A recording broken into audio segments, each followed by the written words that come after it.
नमस्कार, स्वागत आहे माझ्या चॅनलवरती. आणि आपण मराठी रीडिंगमध्ये आजची स्टोरी घेतोय, गोंधळलेला गोविंदा.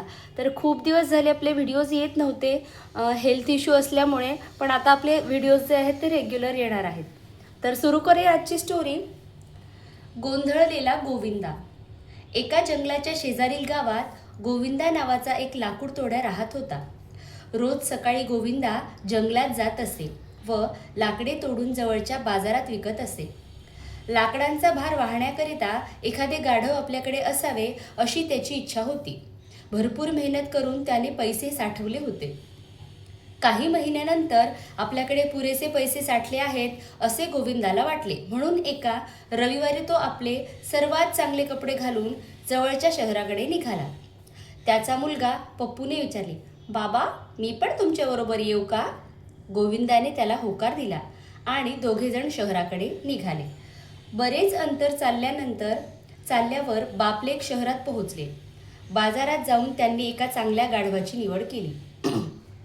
गाढव विकणाऱ्याशी त्यांनी गाढवाचा भाव ठरवून ते खरेदी केले. गाढवाच्या गळ्यातली दोरी धरून गोविंदा पुढे चालत होता आणि पप्पू त्याच्या मागे चालत होता. अशा रीतीने ते दोघे गावाकडे परत निघाले. वाटेत त्यांना एक म्हातारा माणूस भेटला.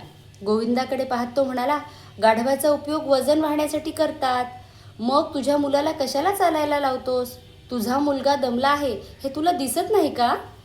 त्याला गाढवाच्या पाठीवर का नाही बसवत? गोविंदाला ही कल्पना आवडली आणि पप्पूला गाढवाच्या पाठीवर बसवून तो निघाला. थोडे अंतर गेल्यावर त्यांना एक तरुण मुलगा भेटला. पप्पूकडे पाहत तो म्हणाला, कसला मुलगा आहेस तू? तू गाढवावर बसला आहेस आणि तुझे वडील बिचारे पायी चालत आहेत. पायी चालून ते किती दमले आहेत बघ. त्यांना तू गाढवाच्या पाठीवर का बसू देत नाहीस?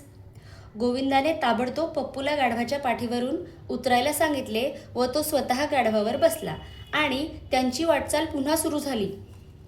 थोडं पुढं गेल्यावर त्यांना दोन बायका भेटल्या. त्यातील एक बाई म्हणाली, हा माणूस किती दुष्ट आहे बघा. स्वतः गाढवावर बसला आहे आणि मुलाला मात्र पायी चालवतो आहे. खरे तर हे गाढव दोघांनाही पाठीवरून सहज नेऊ शकते. बायकांचे बोलणे ऐकून गोविंदाने पप्पूलाही गाढवाच्या पाठीवर घेतले व त्यांचा घराकडे प्रवास चालू झाला. लवकरच वाटेत त्यांना एक म्हातारा भेटला व म्हणाला, किती क्रूर माणसं आहात तुम्ही. पायी चालायचं सोडून दोघंजण बिचाऱ्या गाढवाच्या पाठीवर बसला आहात. गाढव किती दमला आहे हे तुम्हाला दिसत नाही का? म्हाताऱ्याचे बोलणे ऐकून दोघेही गाढवाच्या पाठीवरून उतरले. गाढवाकडे पाहून त्यांना त्याची दया आली. गोविंदाने एक मजबूत काठी घेऊन गाढवाचे पाय काठीला बांधले. दोघांनी दोन्हीकडून काठी धरून गाढवाला उचलले आणि ते गावाकडे निघाले. ते विचित्र दृश्य पाहून वाटेत भेटणारे सर्वजण हसू लागले. काठीला बांधल्यामुळे गाढव वैतागले होते. एका पुलावरून जाताना गाढवाने जोरात सुटण्यासाठी धडपड केली. त्यामुळे गाढवाच्या पायाला बांधलेली दोरी सैल होऊन ते नदीत पडले व पाण्यात बुडून मरण पावले. बिचारा गोविंदा रिकाम्या हातांनीच घरी गेला. तर ह्या गोष्टीचं तात्पर्य काय आहे? ऐकावे जनाचे आणि करावे मनाचे.